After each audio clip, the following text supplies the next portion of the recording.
քաղաքական թիրախավորման շղթայի մասին, դուք ինչպես եք պատկերացնում այդ շղթայի ընդհատումը, որովհետև հենց այս տարին էլ մեկնարկը տրվեց նման թիրախավորումներով,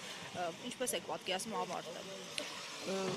Ավարտը միանշանակ բոլորիս համար պիտի հասկանալի լինի, քանի դեռ Նիկոլ Փաշինյանի իշխանության է, սա չի ավարտվելու։ Եվ ընդդիմադիր քաղաքական գործիչները, ընդդիմադիր քաղաքական ուժերը պիտի վերջապես խելքները գլուխները հավաքեն եւ հասկանան, ոչ թե պետք է իրար նկատմամբ փոխհրաձգություններով, իրար դեմ աշխատելով գնան առաջ եւ պատրաստվեն այսպես կոչված հերթական նիկոլական ընտրություններին, այլ պիտի հասկանան, որ միասնաբար մեկ թիրախի պիտի խփեն։ Եվ այդ թիրախը պետք է լինի միանշանակ Նիկոլ Փաշինյանը։ Ավարտը լինելու է միայն այն դեպքում, երբ որ Նիկոլ Փաշինյանը եւ ԿՊ-ն այլևս չի լինի իշխանության։ Դուք տեսնում եք դատաիրավական համակարգի այս վիճակը, եւ երբ որ ինձ հարցնում են ինչ ակնկալիք ունեք դատաիրավական համակարգից, ես ակնկալիք չունեմ, որովհետեւ ինչպես մենք ունենք քաղբանտարկյալներ Հայաստանի Հանրապետությունում, մենք նույն կերպ ես կարող եմ ձևակերպել հետեւյալ կերպ։ Այսօր դատաիրավական համակարգը Հայաստանի Հանրապետությունում նույնպես գտնվում է բանտարկված վիճակում, գտնվում է Նիկոլի տիրապետության տակ եւ իրականացնում է բոլոր այն հրահանգները, անտրամաբանական, անհիմն, ախմախ, ոչ մի հիմնազուրկ հրահանգները, որոնք Նիկոլ Փաշինյանը որոշում է ուղղել դատաիրավական համակարգին։ Եվ լուծումը միանշանակ մեկն է. փողոցը պիտի գեներացվի, իմպիչմենտի գործընթացը պիտի դառնա իրական, որտեղ մինչև վերջին օրը ընտրությունների հնարավոր է իմպիչմենտի գործընթացը իրականություն դարձնել։ Պիտի քաղաքական ընդդիմադիր ուժերը միասնաբար դուրս գան փողոց, հասարակությանը հանեն փողոց, որտեղ հասարակության 90%-ից ավելին այլևս չի ուզում Նիկոլ Փաշինյանի իշխանությունը, եւ պիտի այդ հասարակությանը քաղաքական ուժերը ուղղորդեն փողոցով, իմպիչմենտը դեռ ռեալ իրականություն է, դեռ չի ավարտվել, գնան Նիկոլ Փաշինյանի իշխանությունից հեռացնելու ճանապարհով։ Սրանք սահմանադրական ճանապարհներ են, սրանք իրավական ճանապարհներ են եւ կարծում եմ այս ճանապարհներից դեռ պետք չի հրաժարվել եւ հուսահատվել։ Նայեք, Տիկին Եսայան, բոլորը խոսում են ներընդդիմադիր շրջանակների միավորման կարևորության մասին, ես նկատեմ ընդդիմադիր գործիչները, այսօր էլ այդ մասին հայտարարություններ հնչեցրեց երկրորդ նախագահը, բայց ինչու չի ստացվում միավորվել։ Շարունակ խոսում ենք, հայտարարություններ լինում են, ինչու չի ստանում միսուարյուն։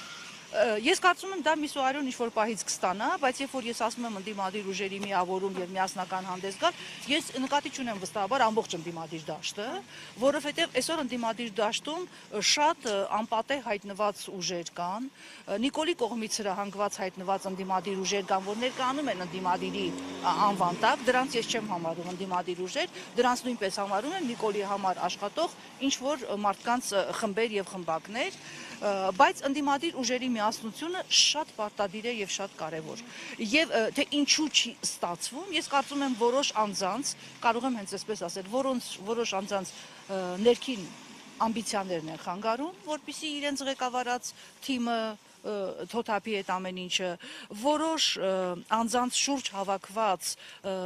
Հռոմի պապից ավելի կաթոլիկ Երևալու այդ մղումն է խանգարում, որովհետև որոշ մարդիկ կանց թվում է իրենք ամեն ինչ գիտեն եւ իրենց ամեն ինչ կարելի է եւ իրենք չեն հասկանում, ոնց որում խոսքը վերաբերում է շատ կողմերի, միայն մեկ կողմի չի վերաբերում, իրենց թվում է իրենք ավելին են, քան քաղաքական ուժերը։ Իրենք ավելին են, քան 30-35 տարվա, ասենք, քաղաքական ուժը, քաղաքական կուսակցությունները եւ որոշ այսպես գործիքներ փորձում են քաղաքական դաշտը պղտորել։ Ցավոք սրտի մինչև այս պահը դա իրենց հաջողվում է։ Դրա համար քաղաքական ուժերը պիտի ի վերջո ցույց տան իրենց քաղաքական դիմագիծը եւ այդ մի քանի անպատեհ հայտնվածների ասեղը չթելեն։ Իրենք խանգարում են եւ այդ խանգարող հանգամանքները ես կարծում եմ, որ իրենք խանգարում են եւ այդ խանգարող հանգամանքներին ես կարծում եմ պետք է ի վերջո ցույց տալ իրենց տեղը, որովհետև եթե մենք գնում ենք քաղաքական ճանապարհով, եթե մենք ուզում ենք Հայաստանի Հանրապետությունում իշխանափոխությունը տեղի ունենա սահմանադրական քաղաքական ճանապարհով, որպեսզի հետագայում ավելի խորը ցնցումներ չունենանք, մենք պետք է կոնկրետ մարդկանց եւ կոնկրետ ինչ-որ թևերի ցույց տանք իրենց իրական տեղը։ Այսինքն Հայաստանում քաղաքականությունը պիտի վերջապես դառնա դոմինանտ։ Քաղաքական ուժերը պետքա դառնան դոմինանտ։ Եվ երբ որ այդպես կլինի, մենք ունենանք նաև Նիկոլ Փաշինյանի իշխանության հեռացման այդ իրականությունը մենք դա կտեսնենք։ Շնորհակալ եմ։ Ես եմ շնորհակալ։ Հարգելի հետևողներ,